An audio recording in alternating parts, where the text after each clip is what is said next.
Lorsque j'ai une attitude passive dans la vie, je vais subir les caractéristiques de l'environnement dans lequel je vis. Si je vis dans un système capitaliste, je vais subir la loi du marché, la loi du profit. On imagine donc que ça ne va pas aller vers mon développement personnel, mon mieux-être, vers qui je pourrais être. Aujourd'hui, on va mettre en opposition justement ces deux attitudes. D'un côté, une attitude passive qui va pas chercher la qualité, qui va être souvent vide de sens et qui va nous faire subir les choses. Et de l'autre côté, une attitude plus engagée sur notre environnement, plus active, en recherche de qualité et donc pleine de sens.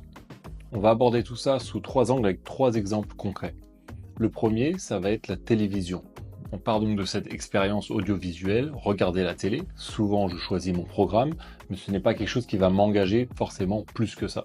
Je vais peut-être envoyer un texto pendant le film, je peux m'en aller pendant 2 ou 3 minutes, mais en tout cas, c'est une expérience relativement neutre dans ce qu'elle va m'apporter, dans peut-être la détente, l'inspiration, en tout cas un aspect émotionnel. Si je vais sur une attitude un petit peu plus passive qu'un film à la télé, je vais tomber sur les séries Netflix. J'ai déjà une quantité beaucoup plus large, donc on est sur quelque chose de masse plutôt que la qualité, avec l'offre qui va m'être offerte sur mon ordinateur. Je vais être aussi en train de regarder des émissions qui sont conçues pour m'accrocher de plus en plus d'épisode en épisode, de série en série. Et au sein même donc de ce que je vais regarder, de ce que je vais consommer, je vais pouvoir sauter 10, 15 secondes, 1 heure, voire un épisode, voire toute une saison. Je suis dans quelque chose qui m'engage beaucoup moins dans le temps que je vais mettre, dans l'intention que je vais mettre. Et donc forcément, parce que c'est la loi dans la vie, je vais en recevoir aussi beaucoup moins. On pourrait se dire oui, mais c'est aussi un confort qui nous a été apporté. Et c'est vrai. Mais ce qu'on va voir, c'est que plus on pousse la chose, plus on se rend compte en fait du diable qui était dans le détail, qui était dans l'absence de recherche de qualité. Parce que dans une série Netflix, selon les budgets évidemment, mais comme on va être sur une recherche de masse, on va être beaucoup moins sur une recherche de qualité au niveau des jeux d'acteurs, au niveau de la musique, au niveau de tout l'art cinématographique, puisque ce qui va importer, c'est plus l'accroche d'épisode en épisode pour augmenter la durée de vue en fait de la saison dans son entièreté.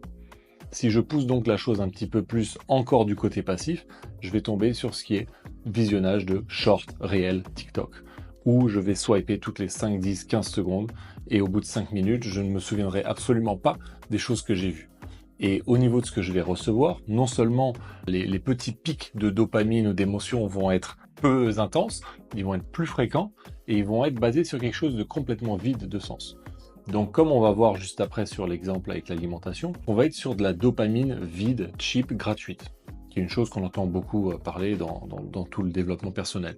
Mais là on le voit en fait par A plus B, que plus je vais sur une expérience où je ne m'engage pas moi sur le choix du contenu que j'ai envie de regarder, de consommer, et plus je vais aller sur des choses courtes, peu intenses, plus vides de sens, qui vont m'apporter moins de choses et qui vont faire de moi une petite machine robotisée de plus en plus. Si on le prend et qu'on va sur quelque chose de plus actif, si je vous dis comment est-ce que je pars du film télévision et que j'en fais quelque chose où je m'engage davantage dans le choix de ce que je vais consommer, dans le temps que je vais allouer à cette consommation de contenu, quelle est l'expérience qui correspond à ça? C'est le cinéma. C'est une des expériences en tout cas qui remplit ce critère. Je vais aller au cinéma, je vais prendre du temps, ça va me coûter un petit peu d'argent, je vais sûrement choisir une personne avec qui je vais aller voir. Pendant toute la durée du film, je ne vais pas sortir, je vais le regarder avec beaucoup plus d'attention. C'est sûrement une œuvre qui aura demandé plus de temps, plus de budget, où il y aura une certaine musique qui va m'entourer, et je vais ressortir donc avec beaucoup plus de bienfaits au niveau émotionnel, inspiration, physiologique. Donc ça, c'est pour le premier exemple sur le contenu audiovisuel, regarder un film. Si je pars sur le deuxième exemple, on va prendre l'alimentation qu'on venait juste de mentionner. Sur les deux opposés, on a d'un côté, je vais choisir mon hamburger dans un fast-food. Quand je vais faire ça, je vais déléguer en fait ma responsabilité sur le choix des ingrédients, d'où vient la viande, quelle sauce ils me mettent, est-ce que c'est du sucre inverti, est-ce que c'est d'huile de soja hydrogénée. Toutes ces choses-là, en fait, ce ne sont plus en ma possession, puisque je fais un choix quasiment robotique, et d'ailleurs, la plupart du temps, je fais un choix sur un écran qui va m'être soit livré, soit juste déposé sur un plateau en plastique.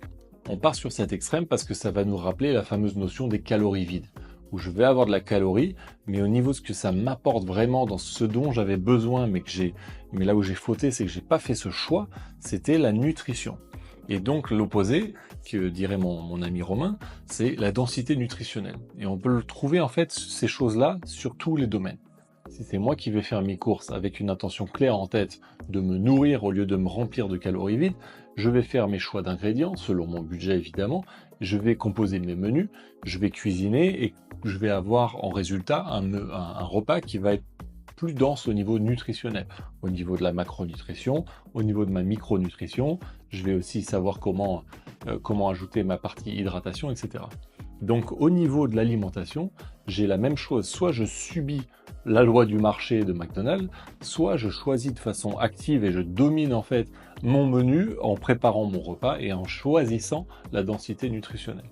Troisième exemple, on va partir sur le divertissement ludique, le jeu. Je vais avoir deux exemples en opposition. D'un côté, le jeu Tetris et de l'autre côté, les Lego. Parce qu'on va rester sur des briques et des blocs. Si je joue à Tetris, et ça peut être très addictif, je le prends parce que c'est un exemple que tout le monde peut avoir en tête, c'est le Candy Crush des années 90 et 2000, je vais déjà pas choisir quelle brique va m'être imposée par l'algorithme, par la machine. Donc tout ce que je vais avoir à faire de façon assez inerte et passive, c'est de déplacer les blocs de gauche à droite. Et pourtant, encore une fois, je peux jouer à ce jeu pendant un moment. Ça peut être quelque chose de très addictif. Ce que je vais en retirer par contre va être assez faible. Vous allez peut-être me dire, oui, mais une fois ou deux, c'est pas un problème. Encore une fois, le concept de cette vidéo, c'est de réfléchir aux actions qu'on peut prendre sur le long terme et qui vont avoir des effets énormes en fait sur mon développement, sur le développement de mes propres compétences. Parce que de l'autre côté, si je joue au Lego, les briques, elles sont dans une caisse devant moi. Si je ne fais rien, il ne se passe rien. Et là, on attaque une partie un petit peu plus abstraite mais intéressante qui est quand j'interagis avec mon environnement, avec une chose qui est déjà très stimulée, pleine de stimuli, comme un jeu vidéo, je vais moi devenir la matière inerte. Parce que je vais recevoir, je vais subir toute cette simulation. Tout le choix de la trame de jeu choisie par le développeur. Tout ce qui est automatique ou choisi par l'algorithme. Alors que quand je vais interagir avec un environnement beaucoup plus inerte et passif, c'est moi qui vais la mettre en vie, c'est moi qui vais devenir actif. Et c'est un concept qui, si vous connaissez le système Montessori dans l'éducation, qui est très important au niveau de la sélection des jouets. Avoir des choses plus passives, ça donne nécessairement la responsabilité à l'enfant d'être plus actif. Pareil au niveau Montessori, l'enfant, au lieu d'être un objet du maître et qui vient un petit peu ingurgiter tout ce qu'on lui donne et qui doit apprendre tout par cœur, devient un sujet et doit interagir avec son environnement pour devenir de plus en plus indépendant. Donc là, on voit bien qu'on a trois exemples complètement différents, où d'un côté, quand je suis passif, je suis assujetti justement à mon environnement, alors que de l'autre côté, si je domine, je suis actif, je m'engage dans le temps, dans les ressources que je mets en place, je peux aller choisir la qualité. Il n'y a pas de bonne et de mauvaise action sur une fois ou deux, mais sur 100 heures qu'on donne à un enfant, sur 100 heures que moi je vais passer à scroller ou à consommer un contenu, ça va faire une différence colossale. Pareil sur l'alimentation, le sport, le sommeil, il y a sûrement beaucoup de domaines dans lesquels j'ai déjà moi mes choix, mes routines et je suis en contrôle. Mais ce qui va être intéressant avec cette vidéo, c'est de réfléchir quelles sont les étapes dans ma vie où je peux réélever mes standards et poser un choix en me disant ok, là j'ai été passif dessus, je vais choisir la qualité.